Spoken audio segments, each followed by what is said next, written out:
Hello everyone, मैं पद्मजा जोशी।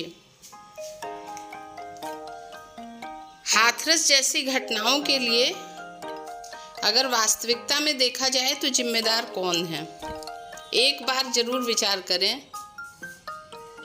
ये जो पाखंडी बाबा लोग हैं, इनके बारे में हम लोग सुनते हैं, आए दिन इतनी दर्दनाक घटनाएं होती हैं। ये यौन शोषण करते हैं, दुनिया भर के इनके ऊपर मुकदमे चल रहे होते हैं, लेकिन फिर भी इतनी भीड़ क्यों होती है इनके लिए? ठीक है, इन्होंने अपनी दुकान लगा के रख रखी है, लेकिन ये आपके हमारे घर में ज़बरदस्ती तो नहीं आते हैं ना। हमको मजबूर उस रूप में तो नहीं करते हैं कि आप साहब चलिए और वहाँ मजमा लगाइए और फिर दुर्घटना का फल भुगतिए, या अपनी मेहनत की कमाई हमारे ऊपर लगाइए। ये इस रूप में आपका दोहन और शोषण बलपूर्वक नहीं करते हैं। अब एक बार विचार कीजिए कि फिर इसका जिम्मेदार है कौन? हम लोग ही तो वहाँ पहुँच रहे हैं। स्पेशली मैं महिलाओं की अगर बात करूँ, इनका कौन सा दुख दूर वो बाबा कर देगा? इनका पति अगर गलत रास्ते पे है तो वो बाबा ले आएगा। इनके घर में धन का अभाव है तो वो बाबा पूरा कर देगा। इनके संतान नहीं हो रही है तो बाबा की कृपा से संतान हो जाएगी। मंदिरों में जाना अपने अपने धर्म के हिसाब से, आप जिस धर्म के हैं, अपने देवता के दर्शन करना, उनसे वर मांगना, उनकी सेवा करना, दान करना, गरीबों के लिए कुछ करना, वो बातें फिर भी समझ में आती हैं कि भाई अगर आपके पास है तो आप 2 पैसा जरूर किसी ज़रूरतमंद की सहायता करिए, ज़रूर करिए, और बहुत अच्छी बात है।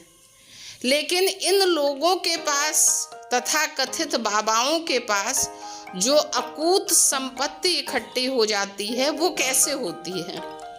ये हमारे आपके घर में आके डाका तो डालते नहीं हैं, और न हमारे आपके साथ कोई फ्रॉड करते हैं। इसका मतलब है कि हम खुद ही तो जाके निछावर हो रहे हैं उनके ऊपर।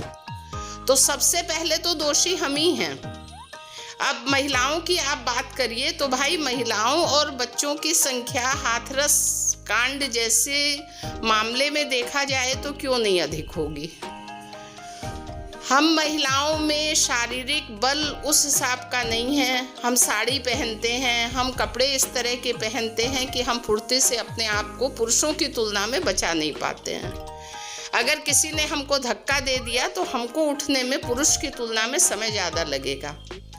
हम दूसरे को हटा नहीं पाएंगे, हमारे ऊपर भीड़ लगती चली जाएगी, हमको कचरते हुए लोग चले जाएंगे, और यही हाल मासूम बच्चों का होगा।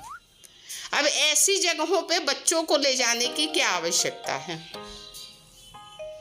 आपको अपना तनाव दूर करना है, आपको अपने मेहनत के पैसे का सदुपयोग करना है। निश्चित तौर पे करिए, अच्छे स्थानों पे घूमने जाइए, परिवार के साथ जाइए, निश्चित तौर पे जाइए, अच्छा भोजन करिए, प्रसन्न रहिए। अब स्थिति ये है कि साहब हमारे पास जो पैसा है, हम अपने घर में किसी कमज़ोर भाई या बहन को उठाने के लिए उसकी सहायता करने में तो ये औरतें बिल्कुल तैयार नहीं होंगी, लेकिन उन बाबाओं के चरणों में जाके अपनी और अपने पति की संपत्ति को निछावर कर देंगी। तो सबसे पहले तो उन माताओं और बहनों को सीख लेनी चाहिए, इन घटनाओं से समझ लेनी चाहिए कि हम अपना शोषण करवाने के लिए, हम अपना दोहन करवाने के लिए ऐसे लोगों के पास क्यों जा रहे हैं। अब रही बात सरकार की, तो ऐसे लोगों पे जब पहले से केस चल रहे हैं तो इन लोगों को जेल में पहले ही क्यों नहीं डाल दिया गया? आज भी वो लोग क्यों फल फूल रहे हैं? कहीं ना कहीं सरकार भी जिम्मेदार है, और इस पे हम सबको विचार करना चाहिए। Thank you so much.